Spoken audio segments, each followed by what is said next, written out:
Hey, Steve Basic Architect. Yeah, check that out. I am out here at our Quarry Heights project. I'm visiting Jake Bruton, and yes, this is in fact the house on red stilts. What do you think? I think maybe we take a quick tour around the outside. We might actually have to break it into two videos. There's a lot of little details that I want to touch base with you on. So we'll do kind of the upstairs part on the full foundation or bedroom wing, and then we'll jump down to that lower wing and go under the house and talk about the red stilts. So yeah, let's get going.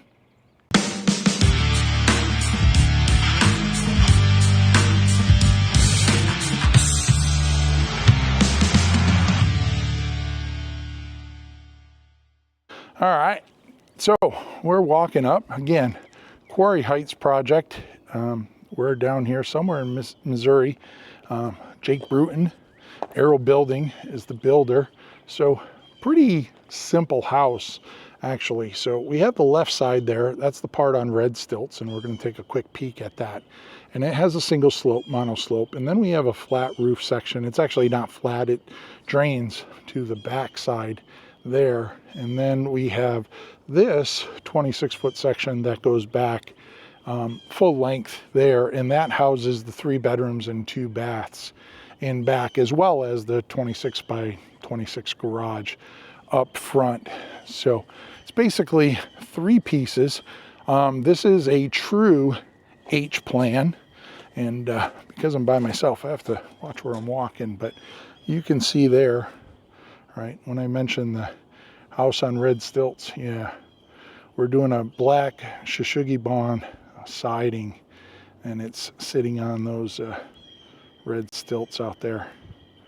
Absolutely beautiful. And you can see here why we put that on stilts, is that ground literally drops off down below there, probably about another 20 or so feet. I mean, you're probably 18 feet or so to the floor, another 20, so it's close to a 40 foot delta from street to floor there. But we're going to go around the back side, and we're going to start there because I do have some details that I want to show you. Actually, we'll start at the front entryway and then we'll come around. So you can see the garage in front of us here. We have our 2 doors there, and here is the front entryway. So this is getting a Kebney deck, and actually the wall there is going to be Kebney, and the ceiling is all going to be Kebney. The rest of it is the black Shishugibon, right? Japanese cypress, Japanese cedar, depending on what you read. But this is going to have a view rail system that will have a cap with some LED lighting to light it up. And then of course our garage here, contemporary garage doors. And yeah, I know you've been seeing the rain screen here. This is a roll-on rain screen product. So you can see it here. It is a corrugated aluminum, and it basically just gets nailed on, right? You can see the nails there. And then the Shishugibon just gets nailed on through that. And then that gives us that 3/8 inch airspace, but it also gives us that drainage space for the vertical boards. And this is, yeah, I mean, they say it has like 3,000 pound compression strength there, but I don't think that really matters. We're not driving a car. And then down below, you can see we basically just did an insect screen on the wall, let it drape down, put the roll-on rain screen, and then folded that rain screen up and stapled it off. So it's fully encapsulated in the insect screen. So when you actually put the Shishugibon on it, you can see there, it closes that off. Now, the way we ventilate that at the top is there is just a 1/4 inch airspace at the top of the wall. So the siding just falls short 1/4 of an inch.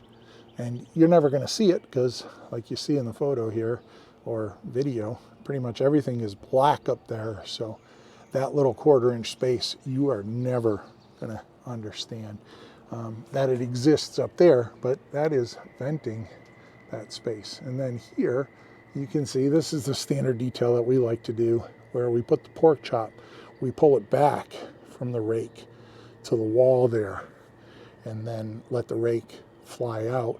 And then this is our flat soffit. And notice there that that soffit is vented and the rake isn't.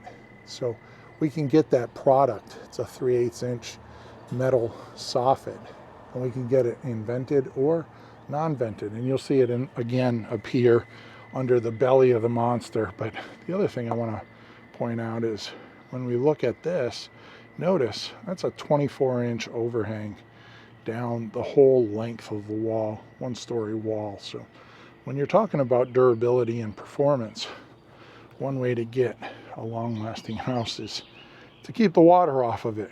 And I think we're doing a really good job with that. If you watch some of my previous videos when I was out here, you see this large rift rock. Well, that goes all the way down into a large, like 6-inch pipe that goes down and around the house, because we do have some sloping hillside that comes in there. But that water never even comes to the foundation there. We have our waterproofing and protection mat, but that water gets filled into the pipe and literally goes down around the house. Taking a walk down here, this is the bedroom wing. So we have a bedroom here, we have a bedroom there, and then the master bath is the last window. We'll go down here and go over to this middle window. Walked over here a little earlier today, probably rolled my ankle 3 times. So this, you can see, this is how we typically will finish a window. So it is simply a 5/4 board. The sill is sloped. This is all from Shishugibon. And then you can see me filming there. And we have our nice little cat flashing going on up there. And coming around the side there. So when we're doing this, let me zoom back out and walk up here. All right, I like to hold that out probably about 1.25 inches or so. You can see it there. So that sticks out there. Guys, forgot to put the little kerf cut in the sill, but you can also see here, even though we're under that beautiful overhang, which is pretty sizable, we still have a nice little cat flashing that Travis cut there. So, but yeah, and the beauty of these frames are that they can bench top these when they're installing them. Basically make the frame and then just come over and attach it. So I'll give you a quick peek down the wall there of where we just came from,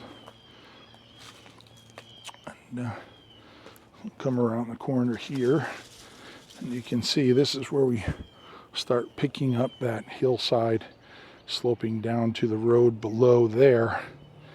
And this is all crawl space in here.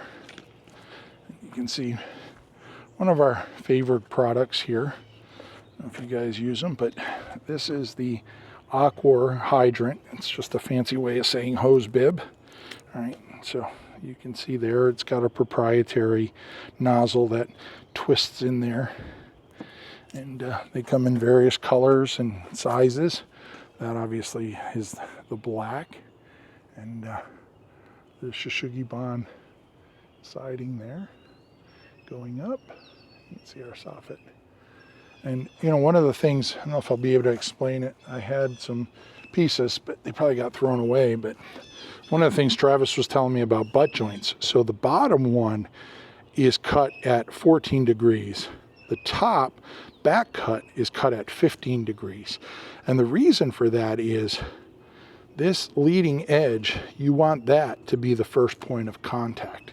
So you make the back cut on the upper piece a little steeper. So that way there, it's not making contact in the back of that butt joint as you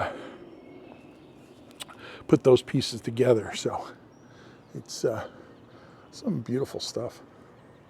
Shushugiban, if you don't know what it is, you can go look it up. It's Nakamoto Forestry, but it's basically a charred wood, right? And they have different finishes, wire brush finishes. We're using it on another project in Arizona, but it almost looks like, I call it gator skin, right? If you look in really close. But yeah, so it's a pretty steep hill you can see going down. We have our deck here. We had temporary supports. They're installing the steel supports, but we're going to do a little pan across here, and I think I'm going to close this video out, and then we're going to jump on the underside there, and we'll shoot continue the walk around. So anyways, hopefully you enjoyed that. Let me turn this around for you, and hopefully you enjoyed that video. If you did, thank you. And you know, if you're a subscriber, drop some comments in there. Let me know how we're doing. If you're a first timer, then smash that subscribe button. Go tell all your friends, hey, check this out. Steve is talking about the house on red stilts. Who doesn't want to miss that video? So you know the deal. Until next time, long live our buildings. Stay tuned for part 2.